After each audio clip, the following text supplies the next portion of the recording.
Norwegian birthday song. It is one that we're trying to learn at Tuesday Open House as well, because it is a fun song and the dancing is really fun. And maybe this is something the logs could think about too, is learning the Norwegian birthday song. It's really fun.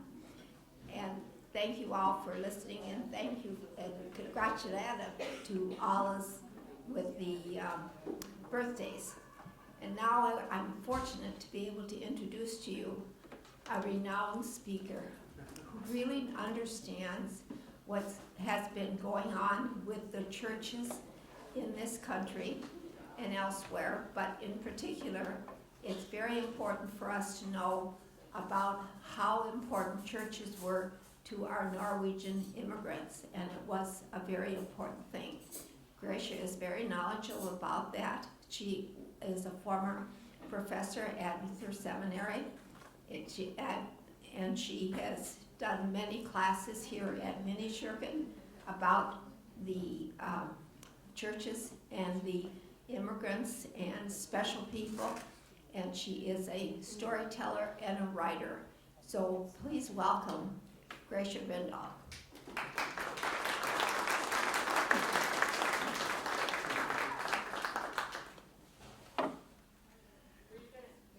Thank you.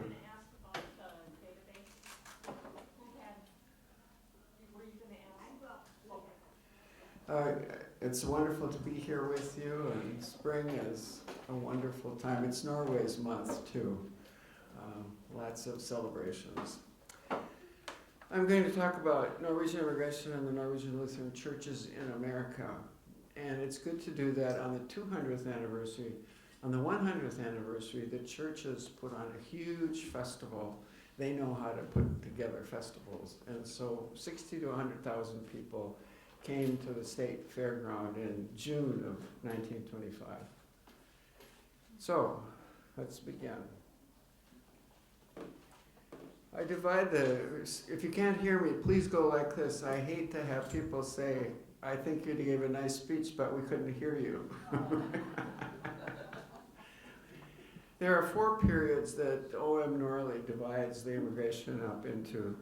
The Norwegian period, 1825 to 60, and then the Norwegian American time. That was a time when most people were bilingual still. And then he calls it the American time from 90 to 1940. And then I would say after that, until 1960, the Norwegian Lutheran churches in America taught the Norwegian tradition in English. And that's not known so much as it should be. These are some of the numbers of the members. There were, in the United Norwegian Church, 180,000, Hauger Synod 32, the Islesund Synod almost 1,000, the Norwegian Synod 104,000, Lutheran Free 26,000, so there were 345,000 members of these Norwegian American Lutheran churches in 1920. There were Norwegian Methodists and Baptists, and just to compare, there are 106 million citizens in America in 1920. In 1960, almost 180,000, and the ELC, that was the Evangelical Lutheran Church, which had been the Norwegian Lutheran Church in America until 46 when it changed its name, had 1 million members in 1960 when they merged to form the ALC. So that's a huge proportion of the people who immigrated. Now let's begin back at the beginning. Some of you have heard about Kling Pearson. He was kind of, like all these pioneers, a little strange, a little complicated. But he was a vagabond, and he lay down one day and had a dream. And the dream was that the wild prairie changed into a cultivated region teeming with all kinds of grain and fruit, most beautiful to behold. And he saw that vision, and then he said it was a vision that he got from Almighty God, and that he was permitted then to see this beautiful region, and he decided to advise his friends and compatriots to immigrate. And he thought of himself as being like Moses, Moses brought the slaves out of the promised land. And he thought that was kind of what he was doing, bringing people who needed a new life to the promised land. Now, Stavanger in 1825, where the Restauration had left from in July, in July, he got a Quaker leader to organize this company of immigrants. And Marilyn would want me to be sure to tell you, this was not the first Norwegians who came to America. It was the first organized group of Norwegians who came. And there were 52 of them who got on the boat. Now, they left July 4th, which is kind of interesting, on our Independence Day. And the boat was 54 feet long. You can go up and see a very fine model of it hanging in our church, done by Hans Sondheim. And they arrived on Leif Erikson Day, October 9th, 1825, in New York. A baby had been born, so there were 53. Many of them were Quakers, but there were several of them who were Hauge people. And they had been persecuted, as the Quakers had been, for meeting without having a clergyman or the sheriff there. So they felt persecuted. And there was one lay preacher on the board. Ole Olsen Hutlevet was a lay preacher. And that was a big question among the Haugianers. Can a lay person preach? And the Hauge said, yes, man or woman, they can preach. So the lay preacher thing happened here because there were no pastors that had come across. So before the pastors, they had to rely, first of all, on themselves. And they had a really strong tradition of home devotions. They knew they had the Bible, they had the hymnal, and they had the catechism. So a father could lead, or a mother could lead the children in home devotions, reading the Bible, and singing the hymns, and memorizing the catechism. And my great uncle said about his father, Håkan, who would have devotions like that and would read sermons by Luther or Hauge to the kids. There were not 8 of them. He said, it makes a real impression on you when your pa leads in devotions. So that was kind of the heart of Norwegian American Lutheranism. Then, as I said, the lay preachers came first, Ole Olsen Hutlevet, and it was in Fox River where they came. And Fox River was where Elling Eilson had gone. And this is a picture by Gausta. Very important to see this. In just a minute. Have I maybe loaded up the wrong PowerPoint here.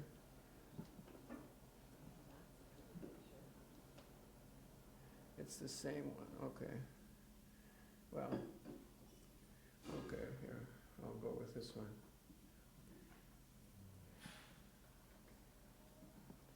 So this pastor then, the pastors, the lay preachers, gathered people in their homes and preached to them. They had prayer meetings and singing and testifying like they had back home in the bedehuses that were beginning to develop out of Hauge's movement. Hauge said, stay in the church, go to the church to be baptized, married, and buried, but gather together in small groups for your spiritual nourishment. So they were used to doing that as well. So the bedehus would come, and remember, Hauge died in 24, so these people are 1 year after Hauge died. Now, these people also knew how to arrange and organize their lives. Not only did they have home devotions, lay preachers, but they also were practiced in having ladies' aids. And they had learned this from this pastor's wife, Gustava Kjelland, back in Norway, who had begun gathering women together for ladies' aids to support the Skrøder mission in Africa. And from that time then, ladies' aids around the world were gathering to support missions, but also to support the needs in their home places. And when they came, they had that tradition down. So if you think about it, they gathered for Bible study, prayer, and then they did sewing, needlework to raise money for the church. And we have remnants of that tradition in Our Lady's Aid still today. But Martha Clausen, first pastor's wife at Muskego, was from Denmark, as her husband was, but she was so honored that they built a Martha Clausen Circle in Muskego in honor of her. There was also Gustav Schelland Circle. They remembered that name, and so they honored the circle honored the woman by giving the name. There was fun things about what they did. The pastors were afraid they would gossip and eat too much. So, at first, but then they came to the meeting so they could get some of the food. And then the husbands who had to bring them on the carts would stay for food. But at first they would have coffee when they arrived, and then middag about 2 o'clock, and then coffee before they left. And they would have cakes and all kinds of goodies, and it was very good food. In fact, one man moved in one of these societies that they always have cake. And it passed. But someone did say, "Isn't this a ladies' aid?" So these people first of all raised money for bells and pews and chandeliers. You know that story about the woman, pastor was asking for money for the chandelier, and she said, "I don't know what a chandelier is, and we need lights worse." So they raised money, and then they would work for their neighbors, and then they would send money to Zululand in Madagascar. My great-grandmother, Yonata, gave $1 to Madagascar Mission in 1869, just after they homesteaded in Montevideo, near Montevideo. So the Fox River Church then is the first one that was built. We don't have it anymore, but the lay preachers attended it, and in Fox River became a center for the people in that area who were Haugian mostly.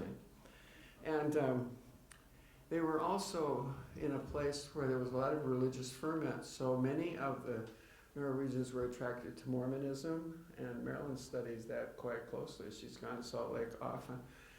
And many of them went to Methodism, and they call those people Norwegian Indians because they didn't stay with their tradition.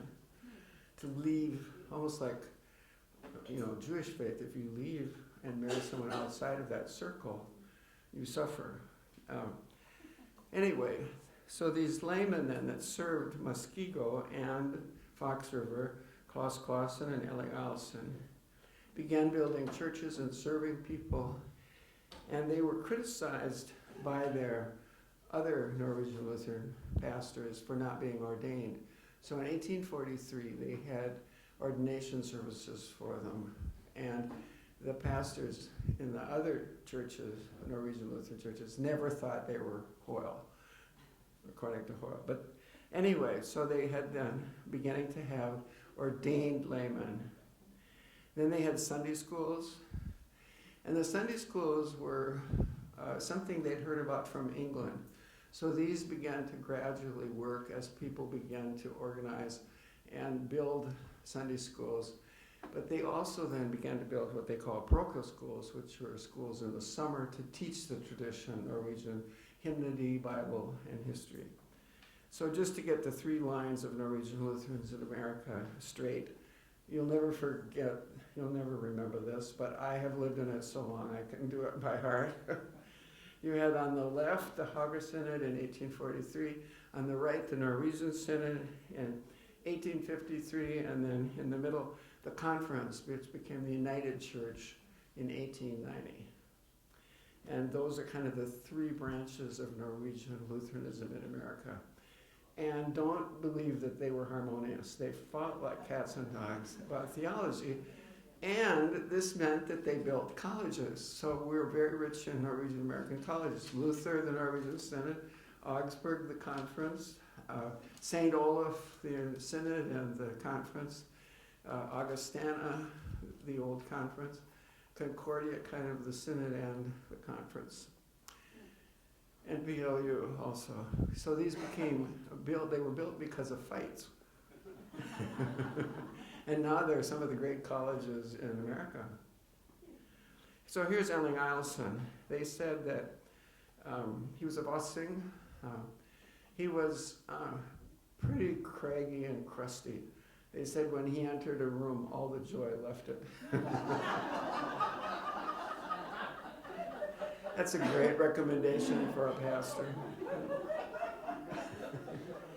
His wife had even a little trouble living with him, and she wrote a little autobiography, which is kind of interesting, that was translated by Todd Mickle. And she talked about how difficult it was to decide whether she should marry him. And Ole Paulson, the founder of Augsburg, said she was a better preacher than him. So he walked to Philadelphia very early on to get the catechism in English. He knew that English was the future of the church, and so that's what he did. He used Pontoppidan, and you know about Pontoppidan churches?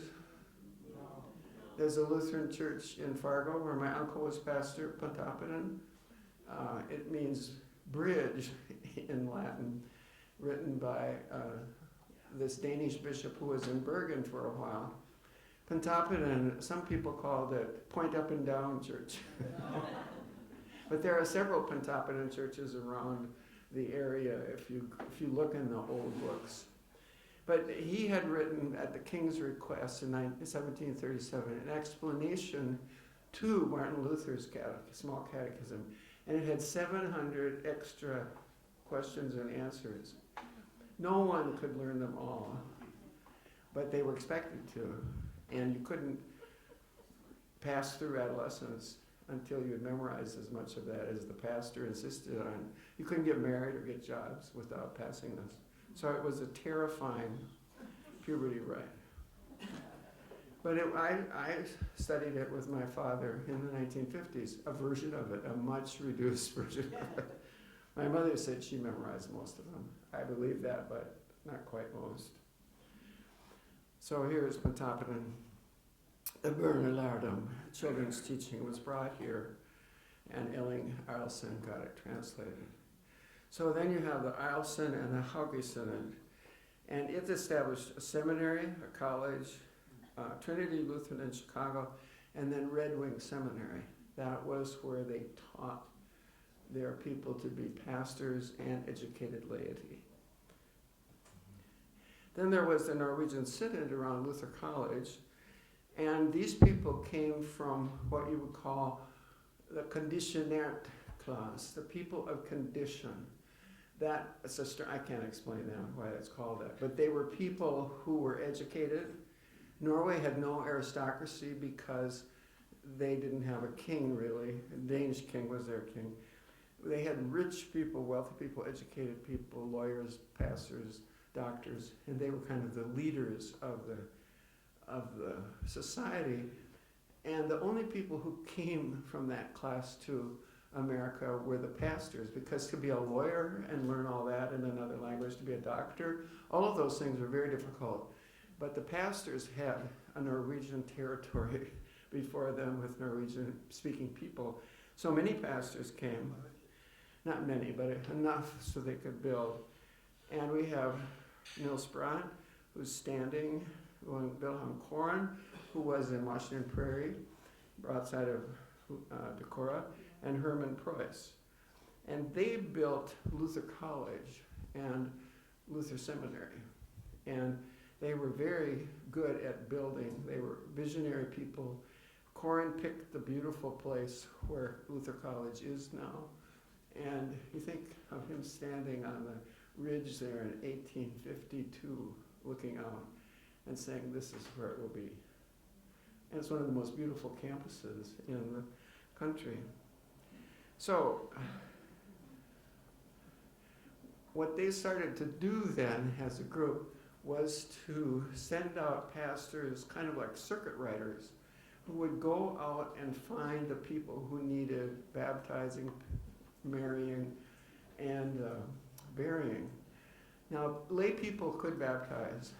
My great-grandfather baptized my mother's brother when he was born, and he died very quickly after that. It says in the hymnal how to do it. So they knew they could do that, but they wanted a pastor to do it. So they would announce, for example, this pastor here, Lars Marcus, he came out to Montevideo, and he said, I will be meeting, in 1870, I will be meeting in Bellingham, Minnesota. I don't know if any of you have heard that place. It's not far from Montevideo. And so 20 people came with their babies, 40 parents, that means, and then all their sponsors. It must have been quite a trip. It took them a couple of days to get there. But then he had what they called a preaching class. And he went there as a result of realizing there were people there who needed ministry. He didn't establish congregations. He served the congregation, the people. Then you have Klaus Lars Clausen, who was a Danish school teacher. And he was called by the Norwegian to Muskego. And I said he was ordained to become a pastor, and he served Muskego. He was ordained in a barn by a German pastor, and the pastors of the Norwegian Synod, Korn and Price, were suspicious of that. But he joined together with them to build Luther College. Now this is the real big first college. It was founded in '61, the college was, and it met in a parsonage in Halfway Creek. And then they moved to Decorah, and while this was going on, the Civil War was raging. And Lau Larson built this building during the Civil War, $100,000. And when they dedicated it, they said 8,000 to 10,000 people came on October 14th, 1865 to celebrate. Think of all the buggy wheels and horses and everything. It seems like over-exaggerated maybe a little, but they were excited about this. It was the biggest thing they'd done. So then look at the Norwegian Lutheran colleges. Augustana, the Norwegian one, started in 1860, but it left to go to Augustana and Sioux Falls. Luther College 61, Augsburg Seminary 69, St. Olaf 74, Concordia 91, 94. Bethany was a free church college out west, and California Lutheran. Those are all the colleges that the Norwegians built in this country. And it was the church that did it. They were church colleges who were devoted to some theological piece of their argument. Then, after they built these colleges to educate boys to become pastors, they began to say, we need a place for girls to go. And they had a tradition of homeschooling girls, and they would be raised up in the kitchen where homeschooling was going on. The mother would teach the boys and girls. Then the boys would go off to Luther College, or the college of their choice. And then what to do with the girls? Well, when they were 14, they would send them to their aunts, just when puberty kicks in hard. And so they can't scream and holler as much with their aunt as they could with their mother.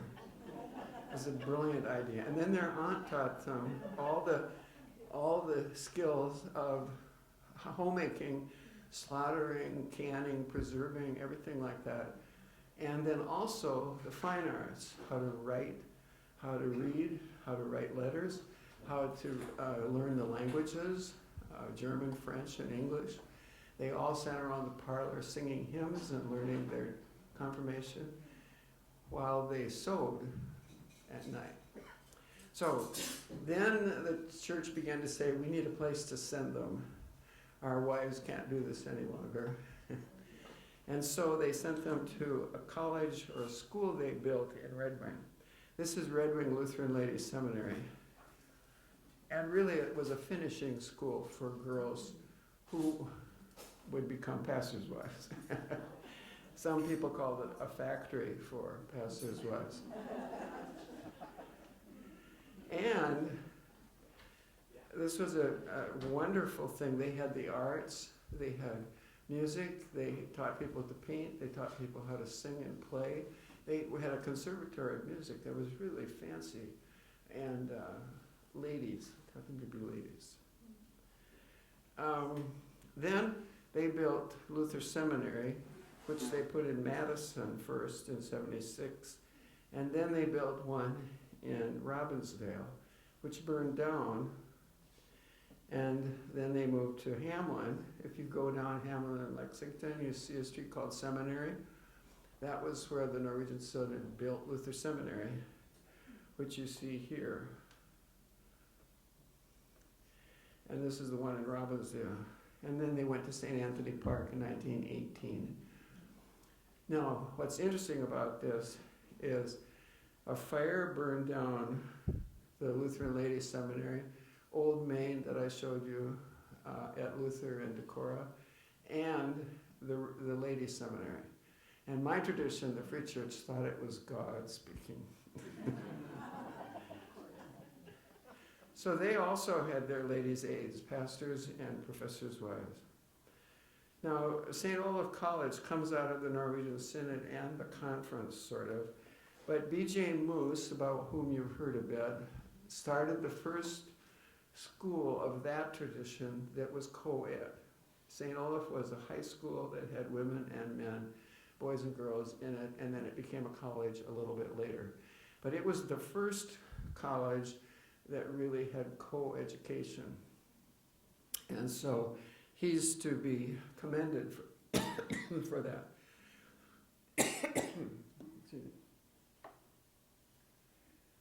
Then the Hauge Synod, which built its seminary on not too far from the Red Wing Ladies Seminary, so that the boys and girls frequently dated and married, which was a come down for the Lutheran Ladies Norwegian Synod people, because the Hauge Synod was considered by them to be lower class.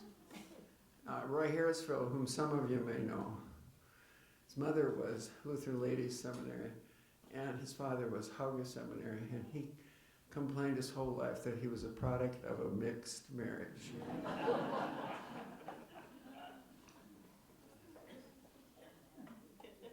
So, it also built St. Paul's Congregation in Seven Corners, which moved to Bethlehem and bought Bethlehem and became the Hauge Synod Church in this area.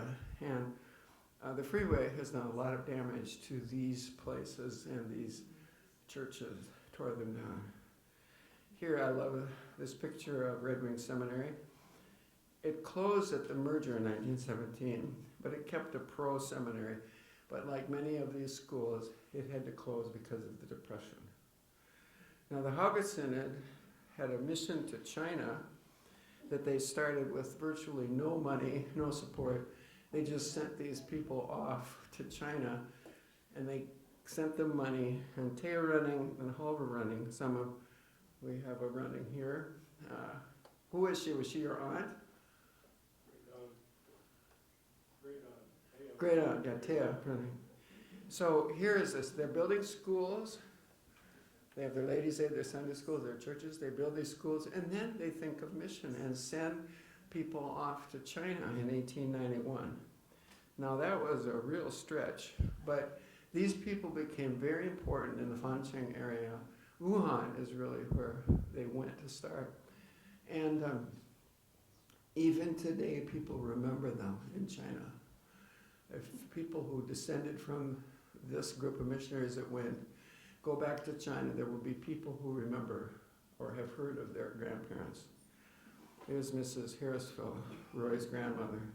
So they then began to make these organizations bigger and national. That was not, they just had these individual congregations. They started the Women's Dove Society, raising money for home congregations and local charities, and then foreign missions, and sent it to China. Mrs. Mary Wee, she was the pastor's wife here at Mindekirchen when it started. She was also the president of the Ladies Summit, Ladies Aid National. The conference then with Augsburg Seminary started in 1870 really. August Manus over here was the first teacher, and then they brought in Oftedal Sverdrup, and they built the Augsburg Academy and College and Seminary in 1869, but it was in Marshall, Wisconsin. They brought it to Minneapolis in 1871. And they were also concerned for things to help people. They built Deaconess Hospital, which was over here in 1888. Some of you may have even been born there. Yeah. That was Elizabeth Fedde, and I have a book about her. If you want to go online to Amazon and look me up, there's a book about Elizabeth Fedde. And then they built the Martha and Mary Orphanage in Paulsbo. They had Bethany College in Everett and Bethesda Homes in Wilmer. My great-grandfather helped found that organization, and it was very important to them to have an orphanage and a place for the old. And then they had an orphanage in Beloit, South Dakota for a bit. And Dorothea Ofstedal grew up there. Here was the Augsburg Seminary, Maine, and First Maine and Second Maine. And here's my great-grandparents, Håkan and Torge, who helped build Bethesda. Then the Free Church built the Oak Grove Lutheran Ladies Seminary. And the Augsburg Quartets then were formed to preach prohibition. And they went around all over the area and sang and raised money for Augsburg and got students to come to Augsburg.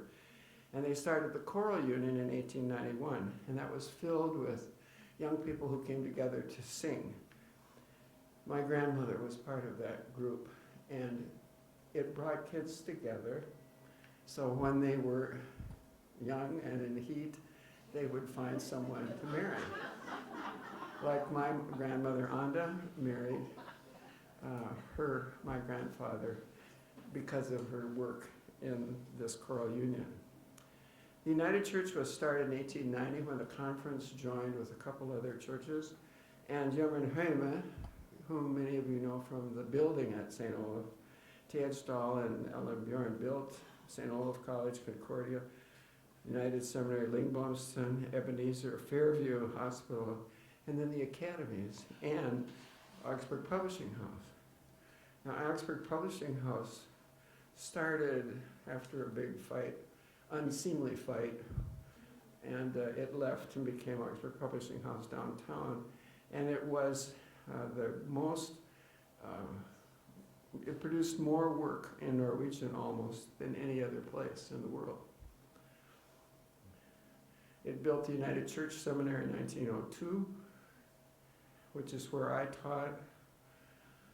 They built the women's societies, and then they kept building the Sunday schools, so they grew bigger and bigger, and then they became national. So in 1940, 1,000 Sunday school kids came to Luther Seminary to sit around Muskego Church and sing Norwegian hymns. This was a big operation. So then they built these parochial schools, not buildings, but every church had to have a parochial school. The people from this office would come and say, "How are you teaching your children?" And they would say, and you could read these reports in the visitation reports, they would say, "We have parochial school 8 weeks in the summer, where they taught Norwegian, they taught the Bible, the catechism, and the hymns. And you had to know Norwegian to teach them." And that kept the academies who were teaching people this, that kept them going. So then in 1917, the Haugesund United Church and Norwegian Synod joined together to form what became the ELC. The Little Synod, LFC, and Lutheran Brotherhood did not join. But when they joined together, they became a very large church. Eastfold, the founder of this congregation, was from the Haugesund. He was one of the leaders of that movement, H.G. Stubb and T.H. Stahl. They did most of their business in Norwegian for a long time and gradually changed to English. They had women's missionary now boards, and then the language started to change. So in 1924, 50% of the congregations used Norwegian, 50% used English. So it was in 1925, they had a huge celebration led by C.J. J.A. Osgaard, who was president until 1956. He's Johann Hinderle's grandpa. They had almost 500,000 members at the time, and they celebrated their 100th anniversary in 1925. Then they started teaching the Norwegian tradition in English. They had Sunday school materials. The catechism book that I grew up with was like this. It was the same thing as the Norwegian said, but in English. They had music. F. Christensen taught the students to sing in Norwegian and in English. And then the Luther Leagues and devotional books. Jacob Tanner, who helped run the choir here when it was just down here before the big church was built, he made a catechism into English. Young People's Societies kept going after that. This is my grandma reading a letter that she would send to people throughout among the youth and say, when we get together, we're going to sing these hymns, these songs. So they would have these mass choirs in the district Luther Leagues. And the Luther Leagues had a big fight about whether they should be in Norwegian or English. We wanted them in Norwegian. Other people wanted them in English. So the Young People's Society Board and the music, here's F. Christensen, who still was teaching the Norwegian tradition, but in English. Beautiful Savior was Deilig Jorden. He made it into an English song using the same harmonization. And it still lives. You can't hear a St. Olaf concert without Beautiful Savior. And all of these groups, he changed choral music in the United States, and Sporadi at Luther brought local band performances to a high sheen, and they were all in the centennial celebration in 1925. It was a church celebration, 100,000 brought together by the churches. Calvin Coolidge came, and the King of Norway sent an emissary, ambassador, and these were the people who preached and taught at that ceremony. They continued to send missionaries out till 1960. The Ladies' Aid kept going.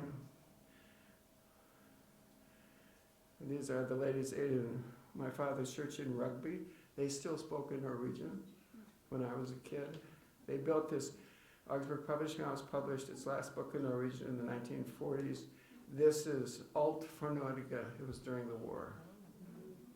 Then there had these choral unions at which F. Christensen and others led these huge choirs, and they would meet 10,000 people. David Price said to me once that he wasn't much moved by Sunday morning church when he was a teenager, but this absolutely got to him. So these are books by and about Norwegians, and this all ended at the merger into the ALC. The choral union's last appearance, Paul Christensen's composition, Una Sancta, was sung, and it was the end of the choral union because it was too Norwegian. So look at the rich heritage, music, mission, and education, and the legacy. In education, we had the best education system of almost any of the Lutheran churches. It was really rigorous and really good. The farmers would read these arguments, and they'd meet at the fence rows with their papers and argue theology very knowledgeably. The Missionary Society, Madagascar, China, and the Zulu, choral music. So we see Kling Persson thought of himself as Moses, and he sort of was.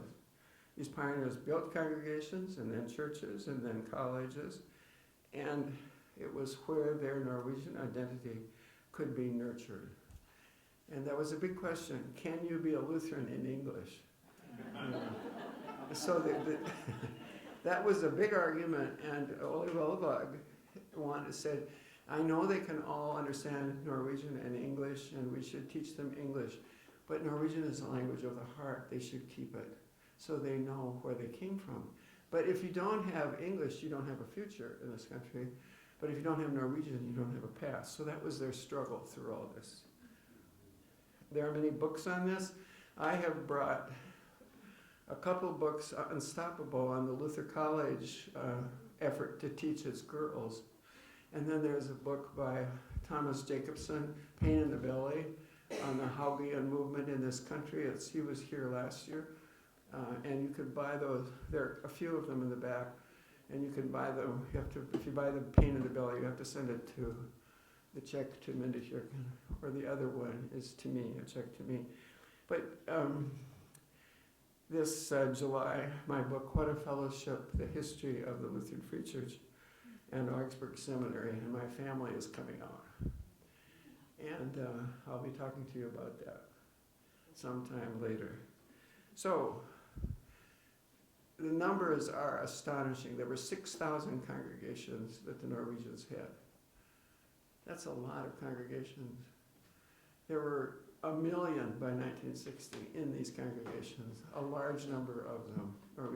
There were all these colleges and all these academies that had to close, mostly during the Depression. 100,000 people graduated from that.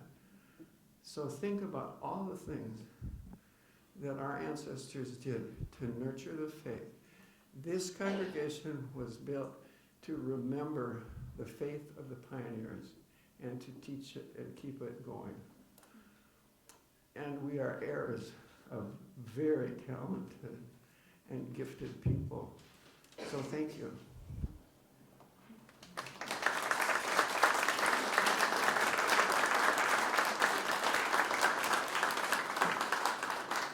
Thank you, Gracia, and I do think we have time for a couple questions. Yeah.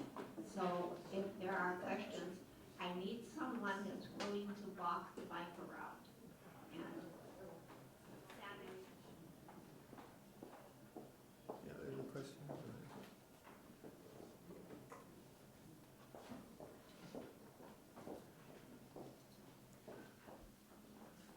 I was wondering, I kind of lost the difference between the Hauge Synod and the Free Church. The Hauge Synod and the Free Church were very much alike. Although the Free Church, which wasn't the Free Church until 1897, the Free Church had a very qualified theological seminary, Sverder Panaftadal and others. The Hauge Synod didn't have as qualified a faculty. But they're basically the same. Pretty much the same theology. They believed in living a Christian life. They were probably Sabbatarians. They kept the Sabbath. They probably didn't drink. They believed in personal conversion. Jesus had to live in you. That was pretty much the same. And is your talk going to be online? Yeah. That was yes. Yeah. The- When I was a young girl, teenage girl, there was an organization in our Lutheran church called the LDR, which Yeah. was the Lutheran Daughters of the Reformation. Where did that come from? Oh, It was an attempt to do something for the girls, give them an organization that wasn't a ladies' aid kind of thing, but was more educational. And I lived in the LDR house on the seminary campus for some time. It was an interesting group of people who were very interested in teaching and keeping the tradition alive. Well, I don't know of other Lutheran churches that had that organization. I just did it come from one of the synods or? It came from the ELC. It was out of that group. It's a very interesting little group. Someone needs to do that history. I have a question about the restoration trip. Can you kind of clarify for me with Clang Pearson and the Quaker leadership, like who came first? It almost sounded like Clang was out beating the bushes looking for somebody to lead to America, or was it the Quakers looking for Well, someone to? no. He got a Quaker leader to find people to bring over. And the Quakers were not allowed to express their faith because of the conventicle law, which said you can't meet without a Norwegian Lutheran pastor. So Clang Pearson got this pastor to do that, but he got more than just Quakers, he got some Haugians as well.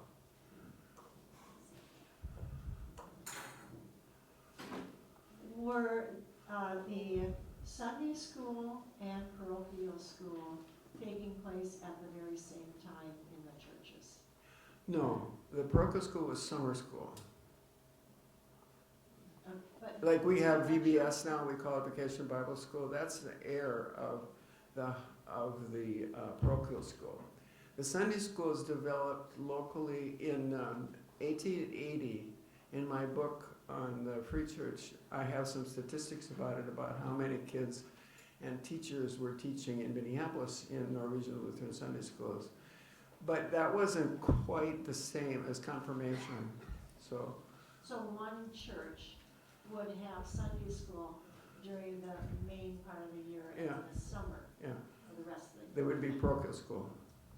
Okay. Sunday school would be maybe in English, but the parochial school was in Norwegian. Everyone so far has been on this side. Any Yeah. questions on the other side of the room? Just No, checking. no. I'm trying to be fair. I'm trying to be fair. In North Dakota, we had parochial school in the summer because with snowstorms and everything, Sunday school was pretty hit and miss. Yeah. And we learned a lot of hymns, I know many, many hymns. And they were people that came from Concordia College that taught probably 2 weeks in the summer. Yeah. And they were wonderful. Right. The normal schools that they had, like in Albert Lee or in Madison, or the normal schools were the academies, essentially. They taught people to be able to qualify for their normal certificate. And normal is a strange word, but it means the standard primary upper grades curriculum.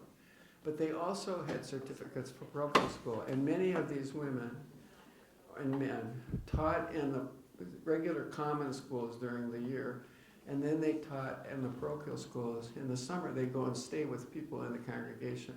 The Sunday schools were locally done, but the parochial schools were usually done by someone like my grandmother, who went to Cyrus, Minnesota from Montevideo to teach.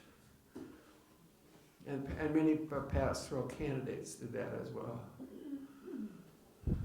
We had Saturday school in Bellevue, Yeah, Minnesota, yeah. and that was for 3 hours, and it was cradle roll until you got confirmed. Mhm. Yeah. Confirmation was a big deal. Here too, it was a puberty rite. That was all year, Yeah. but not during the summer, but. Can you tell us something about the Pentathlon churches? I'm working on the minutes from a church that was started with the name Pentathlon, 1883. Yeah. And I'm just translating. I'm running into names of organizations. They are in Norwegian. And what can you tell me about those who associated themselves with Pentathlon? Well, they were, that was such a common name. In fact, some people call it Pontipan Pilatus. You know, he suffered under Pontipan Pilatus. And so they knew that name. So there were many little congregations called Pentathlon. There were Kingo churches. My uncle was at a Kingo church in Foston. There were Landstad churches named for the hymnals of these people, Borsen congregations. And so the Pentathlon was not unusual. But I have a great story about this. The pastor of Pentathlon, after my uncle, Paul Almquist, was having breakfast before church one day, and Nixon was running for office. And he went over to say hi to him, and Nixon asked him, "Where do you have your church?" And he said, "It's Pentathlon." He said, "What a strange name." And he said, "Yes, it's named for an Indian chief." And he was sure that Nixon went somewhere and said that, I thought, to a Lutheran pastor at an Indian congregation. But that's a very important name. And if you do Norwegian American history and don't know Pentathlon, you're missing the center of the education and the lives of these people, the Børnelærdom, the children's teaching. Anyone else?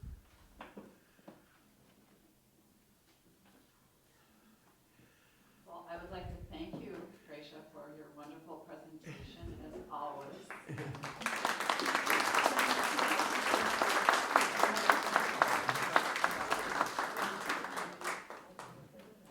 you too. Yep. This is an addition to what we need in celebrating our bicentennial. It's just important. So we have a couple of announcements and then we'll have break. So Yes, there are some books for sale back there, only 3 or 4, but you can get them all on Amazon. So. You just brought samples, so that's really good. When I was speaking about the database, I had people raise their hands as to who had a database, and it would be very helpful if someone from the log would come up and write their log name, the contact person, and an email, so we can send you information about it. So I would appreciate that. And now I'd like to turn the mic back to Elaine so that she can end our business meeting and our program, and yes, we can have a break before lunch.